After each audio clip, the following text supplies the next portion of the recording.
C'est parce que la FEAS, c'est une association qui est très peu connue. Et on a voulu profiter de l'occasion de l'exposition du Conseil du statut de la femme pour justement, en parallèle, présenter notre FEAS.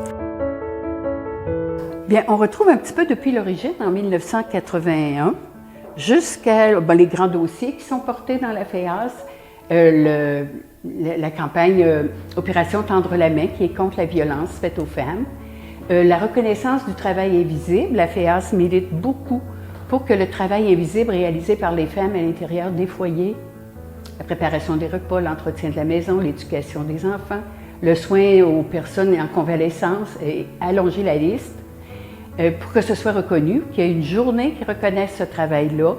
On milite aussi, on s'allie à la Journée internationale des droits des femmes. Et finalement, on se préoccupe beaucoup de l'environnement.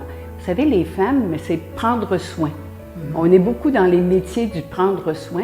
Bien, à la FEAS, on prend soin aussi de l'environnement. À travers le temps, les réalisations ont été très nombreuses. La FEAS provinciale est née en 1966. Alors, depuis 1966, la FEAS milite. Comme la FEAS est un organisme démocratique, c'est un problème qui est identifié, une solution problématique qui est identifiée. On l'amène, on la discute, on se documente, on consulte, on l'amène au palier régional, au palier provincial.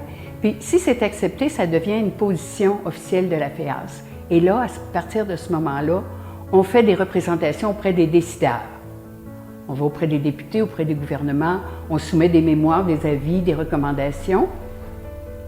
Qu'est-ce que la FEAS a gagné? Elle a gagné beaucoup de choses. Elle a gagné, entre autres, la mise sur pied des services de garde, les CPE, la reconnaissance du patrimoine familial, le droit pour les femmes de porter leur nom de jeune fille. On va prendre un exemple très concret, les soins de fin de vie. Ça c'est parti de la FEAS Saint-Georges. C'est Mme Thérèse Légaré et M. Yvon Bureau. M. Yvon Bureau, c'est connu, il a beaucoup milité pour cette cause-là. Et ils ont présenté le projet à la FEAS. Ça a été discuté, consulté, on s'est documenté. Puis il y a eu des représentations aux divers paliers, palier régional, puis au palier provincial. Et c'est devenu une position que la FEAS a revendiquée auprès des gouvernements. Et le dossier a progressé à tel point qu'aujourd'hui, même à l'extérieur du Québec, on envisage cette possibilité-là. On a trouvé que c'était une belle occasion parce que le Conseil du statut de la femme et la FEAS poursuivent le même but. C'est la reconnaissance de l'égalité entre les hommes et les femmes. Et le Conseil du statut de la femme a été fondé en 1973. Ils ont célébré leur 50e en 2023. Leur exposition roule depuis ce temps-là. Et on a dit, comme on poursuit le même but, comme eux sont très connus et ont beaucoup de moyens, nous, on est peu connus avec pas de moyens. On a dit que c'était une belle occasion de donner un peu de visibilité à notre association.